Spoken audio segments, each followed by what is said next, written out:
sambil menunggu hubungan dengan Bung Ramadhan Pohan di Wisma Nusantara. Tadi dari 3 pembicara mengatakan bahwa ada konsistensi jelas ternyata yakinnya seorang Nazarudin ketika menyampaikan pernyataan sesuai yang dia ingin sampaikan pada publik.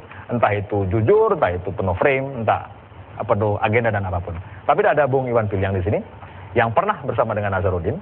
Apakah Anda bisa mengonfirmasi pernyataan dulu sekarang akankah sama dengan kemudian berdasarkan fakta-fakta sikap tubuh dan sebagainya?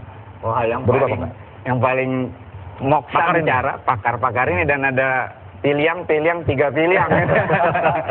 Kalau saya komentar seperti itu untuk jawaban Mas Indi, nanti disalahkan lagi kan? Kenapa? Wah, ini anteknya koruptor bicara temannya Nazar. Sebagai orang yang pernah itu selalu tudingan kan? terlibat lah kayak gitu. Gini, ada 40 menit rekaman yang belum ditayangkan sebetulnya di televisi. Jadi saya meyakinkan supaya dia mau diwawancara via Skype itu 40 saya rekam full gitu. Di situ lebih kelihatan spontanitasnya dari footage yang belum keluar itu dibanding dengan yang sekarang dikumpulkan gitu. Konsistensinya 100%, tidak ada yang berubah. Gitu. 100%. Seolah-olah apa yang terjadi dulu, bukan seolah-olah, yang dulu sekarang diomongkan sama. Sama. Gitu. Nggak ada perubahan sedikit pun. Nah, bagaimana menilai itu tentu pakar-pakar ini kan, Pak Yasraf paling tepat gitu.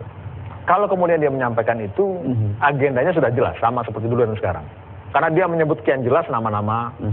Ya artinya kalau saya tangkap, kalau dia udah masuk, ya semua masuk kan gitu.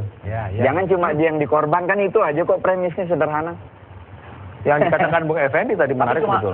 Dia cuma satu melesetnya. Kalau saya bongkar ini bubar. Publik belum bubar ternyata ya. Atau masalahnya belum diverifikasi banyak hal itu kan. Itu soal kan itu. Coba kalau itu semua diverifikasi. Seperti selalu saya katakan, sampai yang ke atas pun ada masalah akhirnya kan. Masalahnya kita siap atau tidak.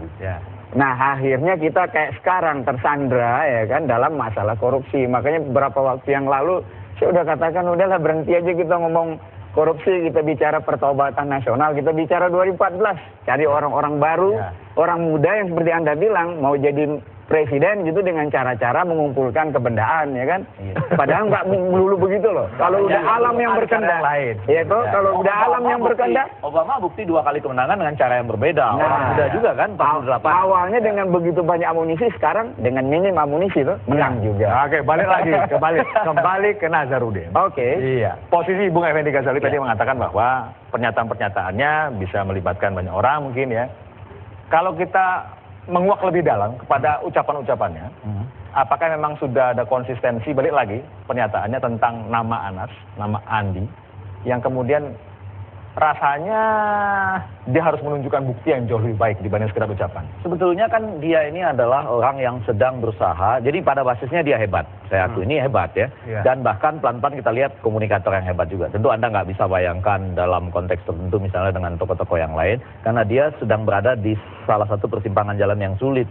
Pada awalnya kan membayangkan semuanya mulus sampai 2014, tapi sekarang tiba-tiba harus ada satu pojokan di sana yang menahan dia misalnya itu. Tapi secara umum dia itu sangat cepat menyesuaikan diri dari Cartagena yang turun sedikit ketika misalnya di Borgol. Tapi dalam kesempatan seperti itu kan kalau Anda lihat diajak ngomong loh polisinya sama dia ya kan.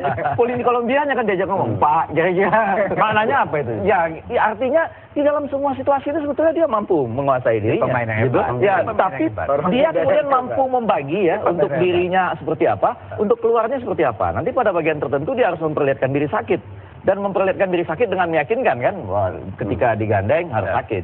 Tapi yang terlihat seperti Nazarudin yang boleh dibilang cerah dan mampu menguasai diri sepenuhnya itu adalah yang belakangan ini. Beberapa mungkin nanti akan diperlihatkan lagi. Tapi secara langsung dia bisa mulai mengatakan, Anda sebagai wartawan, coba Anda bayangkan teman-teman media. Itu kan sudah seperti orang bebas yang berbicara enak. Dia main sendirian atau dia punya sutradara? Enggak, beginilah. Kita harus lihat kan, menganalisis semua gestur, semua gerak, semua maksud, semua tindakan dalam konteks kan.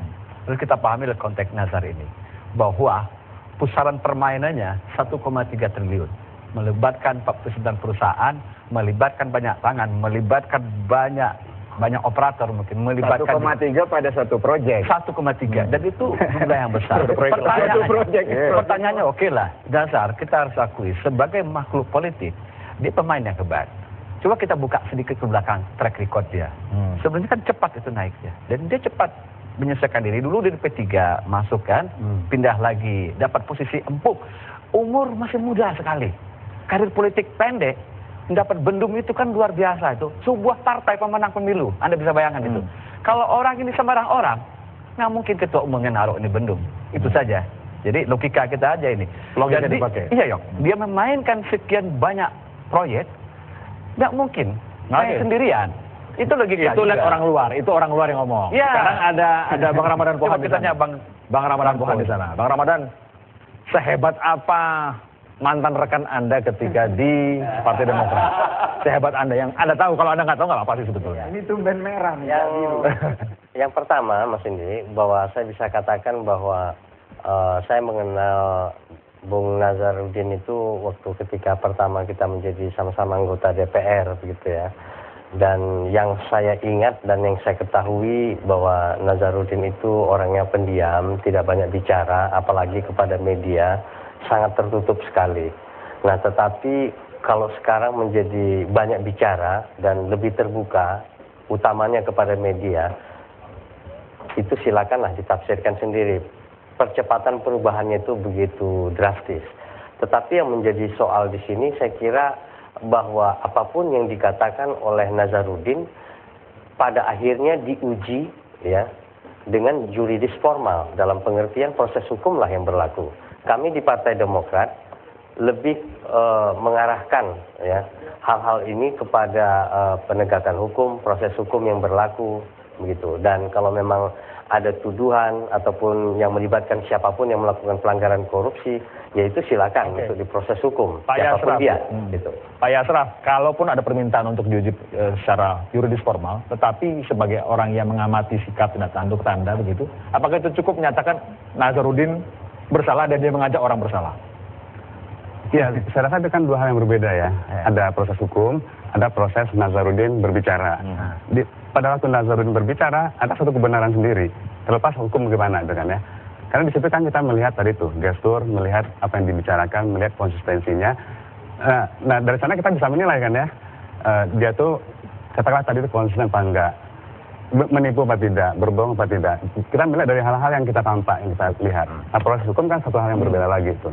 Kalau saya cenderung melihat dari apa yang kita lihat sekarang ini kan ya, dari videonya, dari rekaman, beberapa rekaman tadi tuh ya, kita bicara tadi konteks. Misalnya ketika Nazarudin di Kolombia, dia kan santai ya. Dia santai, tapi konsisten dengan apa yang dibicarakan. Aktornya dia hafal betul. Benda-benda yang terlibat di dalam proses korupsi dia hafal betul. Ketika di Jakarta juga, di ruang pengadilan kan beda konteksnya dengan ini, dengan di Tapi yang Kolombia. menarik, Bang Ramadan mengatakan dulu Nazarudin itu pendiam. Oh, sekarang kan ya. Itu bukti bahwa dia konsisten loh. Enggak, bukti bahwa dia tuh hebat dan konsisten. Justru bukan perubahan itu. Maksudnya? Dalam posisi sebagai orang yang dalam tanda petik menyiapkan diri sebagai Menteri Keuangan 2014 dalam tanda petik. Dia Bang Ramadan ketawa itu. ya. Dia harus tidak banyak berhubungan dengan wartawan kan? Kan dia harus bekerja pelan-pelan bagi sini. Ketika ini terbuka kepada media, dia harus mengajak wartawan. Dulu begitu juga, Bang Iwan. Betul. Ketika Anda tahu di majalah dulu. Iya, tidak pernah komunikasi dengan media. Terus kalau ketemu pun sekedar apa kabar baik. Yang kita kan. maksudkan begini. Ketika dia sudah terbuka, tentunya dia harus melakukan manajemen impression ya, manajemen kesan kepada publik bahwa saya adalah satu misalnya, tidak satu-satunya aktor ini dan banyak lagi yang terlibat di sini, dan bahwa saya mempunyai kebenaran yang bisa kalian korek semua. Dan dia harus meyakinkan publik. Ya, Dengan terang aja caranya dia itu, bicara. dengan gayanya itu. Nggak mungkin lah dia diam lagi. Gitu. Dulu dia pada tempatnya ngomong. bicara. Iya, belum Justru ngomong. karena dia pendiam itu ya, dan dia sekarang ngomong seperti itu menunjukkan bahwa dia itu tidak ini ya, tidak ada yang ditutup-tutupi. Gitu. Artinya Dengan dia rame gitu ya? Iya. Oke, saya yakinkan satu orang poin kan. aja. Ya. Saya selalu dengan kalimat sosok seperti Bung Ramadan ini menganggap itu publik itu, mohon maaf ya, publik itu bodoh gitu ya. Bagaimana selalu hukum ya kan, fakta hukum. Uang ini pembuktian terbalik aja kita nggak pernah ada gitu kan. Kalau ada undang-undang pembuktian terbalik, habis terlibat semua Partai Demokrat. Oke. Dan ini nggak usah dibantah gitu loh. Rakyat itu cerdas. Bentar, kita break dulu, tarik napas dulu, mencermati semua yang disampaikan plus hak jawab dari Bung Ramadan Pohan. Sesaat lagi. Kita break dulu. Bung Ramadan, Tarik napas dulu ya, sesaat lagi. Kami akan kembali.